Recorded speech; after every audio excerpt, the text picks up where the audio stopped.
spring semester starts at Rider. Rider basketball rocks the Sovereign Bank Arena, appeasing the spirits at Toon Orchards.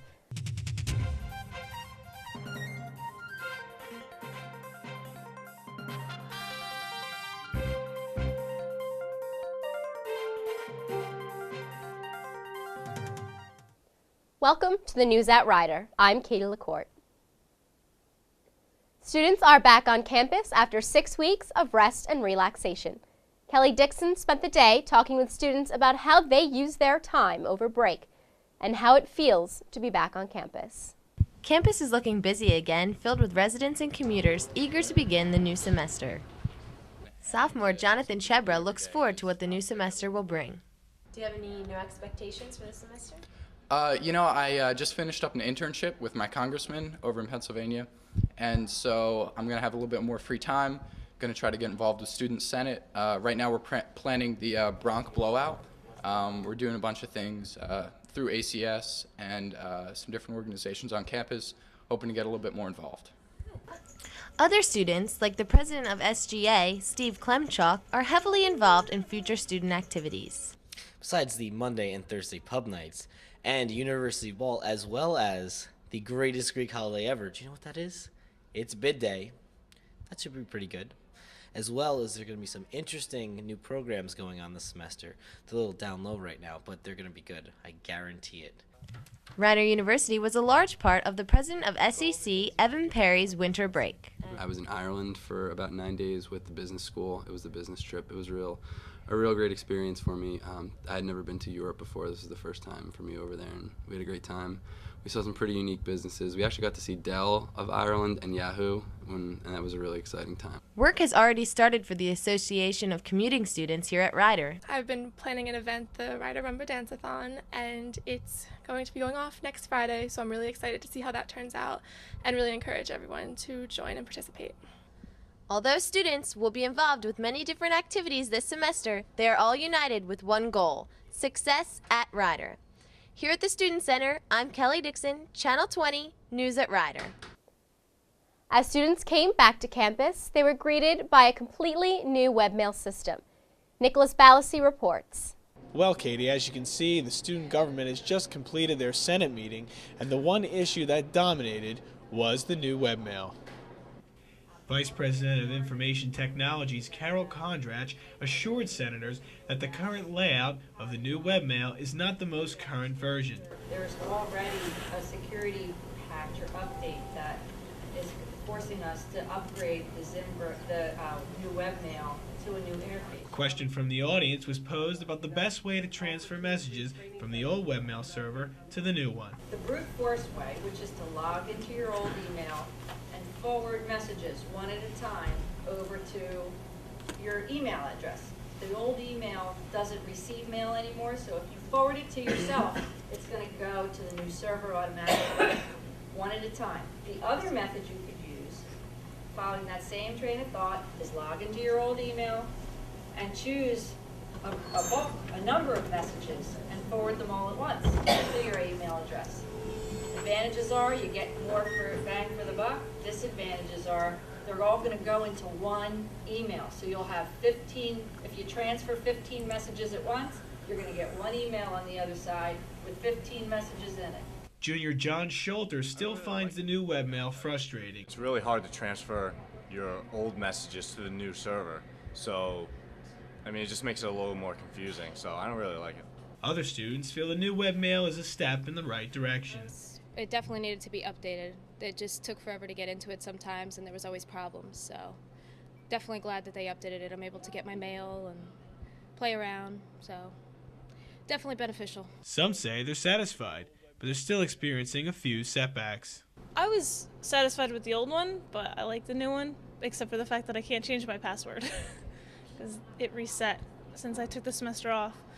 And now I can't get on. Now there's various talks that OIT will be having some training sessions for people concerned about their webmail. Until then, you can expect an article in the Rider News about the webmail interface. And if you have any problems with your email, visit the OIT Help Desk. In Swigert Hall, I'm Nicholas Balassi, Channel 20, News at Rider. Rider University welcomed 22 new Sanda students and 4 teachers from Shanghai this semester. The first students involved with the program arrived in January 2005, and the new group has increased the number of SANDA students at Rider to 74. The partnership between the two universities helps the Chinese students earn dual undergraduate degrees from both institutions, and many have continued to earn graduate degrees in business from Rider. Students are offered internships in prestigious companies like Bear Stearns, Johnson & Johnson, and AIG. Several Rider students have also participated by going to Shanghai to tutor high school students in English and teach them about American culture. Rider University continues to enhance its global perspectives by adding courses in Chinese to the foreign language and literature departments. The new semester also started on a sad note. On Friday, January 26, a memorial service was held for Dr. Richard R. Alexander at the Gill Chapel. Dr. Alexander, who was the chair of the Department of Geological, Environmental, and Marine Services, passed away on December 11th. He has been a distinguished member of the Rider community since 1981 and was instrumental in the creation of field courses for Rider in Bermuda, Maine, and Honduras. If you are interested in making a contribution in Dr. Alexander's honor, donations are being accepted to the Richard R. Alexander Marine Aquarium Laboratory. On Friday, January 26th, the spring semester's first Bronc Buffet was co-sponsored by the SEC, ACS, and Greek Life. Students filled dailies for a fun-filled evening with prizes, games, and of course, lots of food. Sean Rainey has the story. On Friday, January 26th, Daly's Dining Hall was filled with students for the spring semester's first Bronc Buffet. SEC, ACS, and Greek Life all co-sponsored the event. Jeremy Freeman told me what planning went on to organize such a great event. What Greek Life was partaking in tonight was the main decorations. So obviously the main centerpieces that were out here tonight, and also the prizes. We had over $400 worth of prizes from Best Buy and about $300 worth of decorations. So there's a lot of great time and planning that went into it, and we're really happy with the turnout we came with tonight. This event is the first step towards the spring rush and was a major reason why Greek Life co-sponsored the event. We wanted to co-sponsor an event like this because it's a really great way for people to come out, get to see Greek Life, see what we're all about, so it's really exciting. This is a really good opportunity for, independents to see all the fraternities and sororities and what we're all about with all of our displays and whatnot, and it's a lot of fun. Well, this event is very good because it shows you every fraternity on campus. And it gives you opportunity to meet some of the great individuals that are a part of it. And Phi Tau, they came out and they grab you right by the horns and they say, here, this is what we're about. And it's a great experience. I mean, I'm glad that they showed me that they're the best house on campus. Other students used the buffet as a social gathering with friends and to enjoy some food. I came out to the Bronc Buffet because they have good food and good people and free t-shirts. The Bronc Buffet turned out to be a huge success. This has been Sean Rainey for the News at Rider.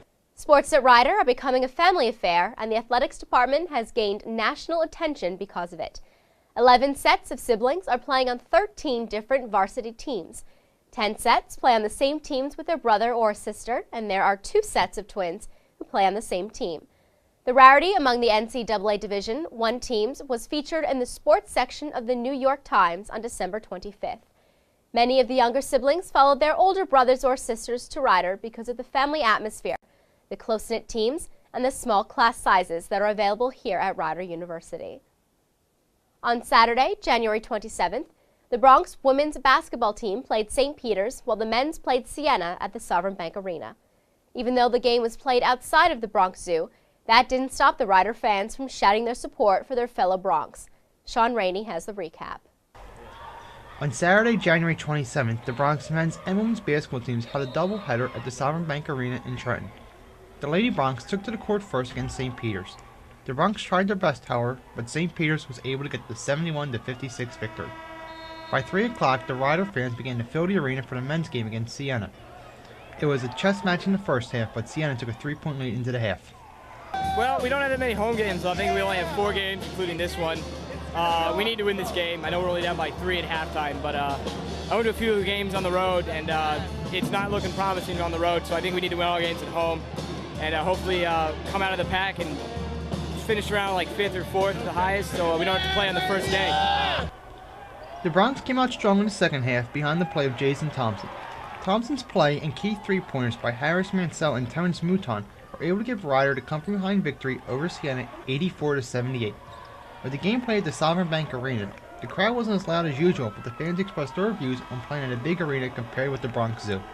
I think the difference between the Bronx Zoo and here is, it's a lot more open, so it's not as loud, I think, as the Bronx Zoo. It's not as personal, but at the same time, I think it really gets the players amped up to play in a professional arena, as opposed to just the college arena that we have over at the Bronx Zoo. So, I don't know. I guess there's pros and cons. I personally like the Bronx Zoo better, but this is every once in a while. It's fun to come to as well. This has been Sean Rainey, News at Rider. The basketball games at the Sovereign Bank Arena were part of the Frozen Fun theme of Winter Weekend, sponsored by the Student Life Involvement Committee. From January 26th through the 28th, students at Rider were able to take part in many exciting activities on and off campus. The event kicked off with the movie The Prestige, shown in the BLC Theater, followed by a ski trip to Mountain Creek Resort on Saturday. Students were also entertained by hypnotist Steve Atwood Saturday night at the BLC Theater. Rider's Art Gallery has an exhibition of W. Carl Berger's work running from January 25th through February 22nd. This exhibition includes watercolor paintings of New Jersey. Brian Persons has more on the story. I visited the art gallery on Thursday, January 25th at 5 o'clock p.m. I was able to catch up with one of the students that picked W. Carl Berger's work. He had a whole shed full of them. We rolled them out, we looked at them, and basically we chose the ones that we felt were most cohesive. They were landscapes. They were interesting to look at in terms of color and composition. I also interviewed Professor Nahr. He explained why they chose Carl Berger for this exhibition. And the reason we chose watercolor was also because it's very, very unusual to have someone paint watercolors so large. You could see these. These are, roughly 4 to 6 feet. And that's very unusual because the tendency is most people think of watercolor as an intimate kind of medium. Professor Nahr had a huge influence over Berger. Berger explains. And all these paintings that you see here today have been painted within the last 6 months. And there's over 30 of these paintings, of which Professor Nahr selected 17. So the paintings are really based upon people I know who have beautiful gardens, also places I've just happened to visit. W. Carl Berger will be back Thursday, February 1st at 7 p.m. to give a talk about his pieces of artwork. This has been Brian Persons reporting for the News at Rider.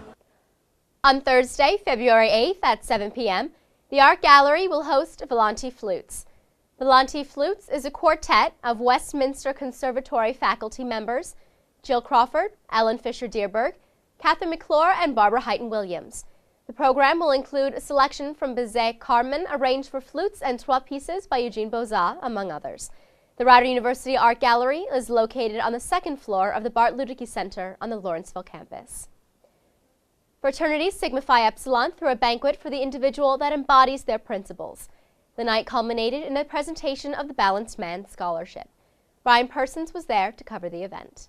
Friday, January 26th was a day filled with celebration for the brothers of Sigma Phi Epsilon. They held a banquet for the man they felt had balanced man principles. Some of the brothers spoke, others won awards, and all had a great meal. And after I interviewed a few people who went to the event, I interviewed Alex D'Amico and asked him what he did to win the scholarship. Just by trying to carry myself as the best I could be every day. And really, I feel like that's all you can ask from yourself.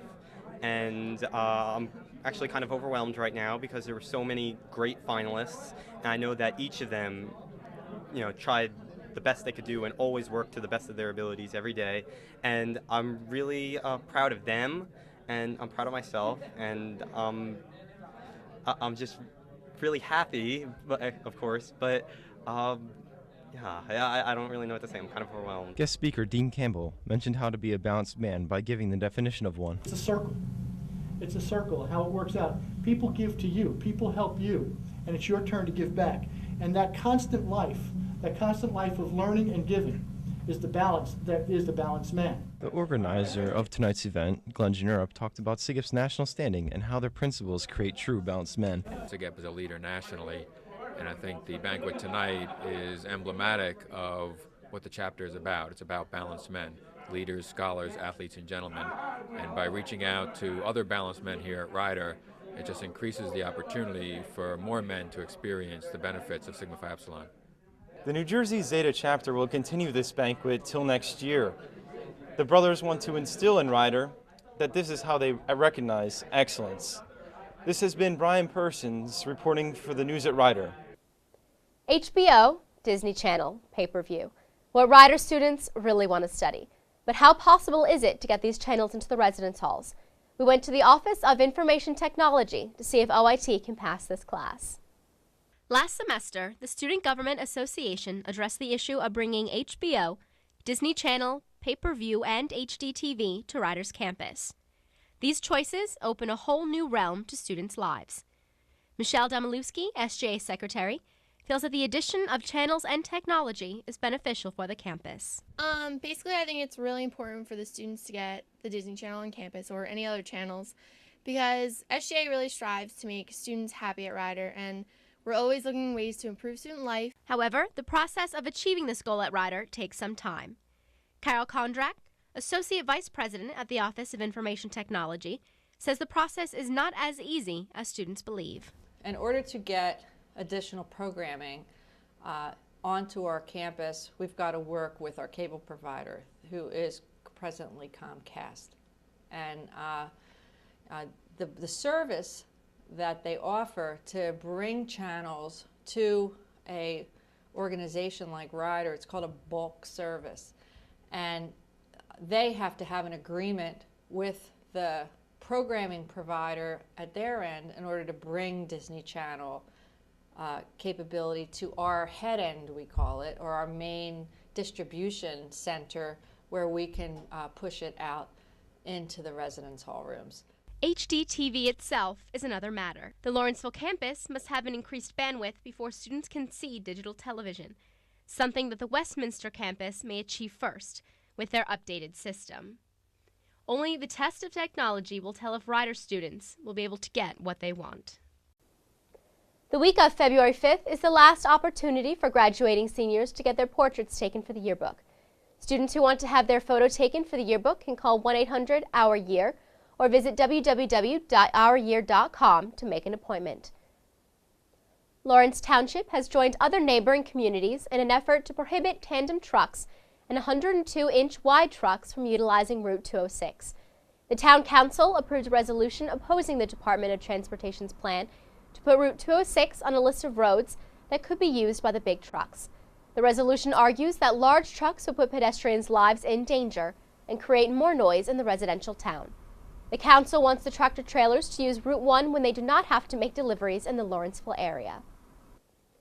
The head of New Jersey Transit proposed a 10% fare hike to cover its $60 million budget shortfall. Although revenue and the amount of riders has been in a steady increase, they do not meet the need that inflation and system expenses are putting on the budget. Public hearings on the proposal to increase fares on both the bus and rail lines will be held in February and March, and a vote will take place in April. If it's approved, the 10% increase will take effect on June 1st. The last increase in fares was July 2005. All of New Jersey Transit routes will be affected by this increase, including the 603 and 606 bus lines that operate in the Rider University and Lawrenceville area. The community was invited to participate in Terhune Orchard's annual wassailing apple tree event. Brian Persons has the details. Sunday, January 28th was a great day for hot cider and family fun at Terhune Orchards in Lawrenceville Township. The annual wassailing, the apple trees took place at the family-run farm. There were apple cider donuts, hot apple cider, and marshmallows warmed over the bonfire for all to enjoy, especially the children. As you can see, there are hundreds of people here today, even though it's a little bit chilly and there's a few snowflakes coming down. So it's mostly a family event. Lots of families with their kids or grandparents with their grandchildren.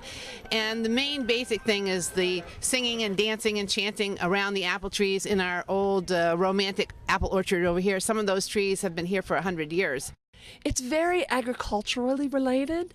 And, you know, we're so cut off these days, we modern Americans, from the celebration of the seasons and celebrating agriculture, that I think it's important to remember this. So despite all the fun that we have, there's a serious reason for wanting to come and wassail the apple trees and recognize that the health of orchards like this are really important. Much of the economy in Old England was based on apples, apple orchard, applejack, making cider, eating the apples, and it was all villages had apple orchards. So what they do is build a big bonfire, and then everybody brings noisemakers, and here we have the Molly dancers who come and reenact the kind of dancing that was done. Then we hang the cider dipped bread on the apple trees, and that's supposed to appease the evil spirits that might be in the orchard. The apple orchard will weather the storm of the winter, so that in the spring, the buds that are now on each branch of the apple tree will bloom, and then we'll have another good crop of apples. Bonfire, roasting marshmallows,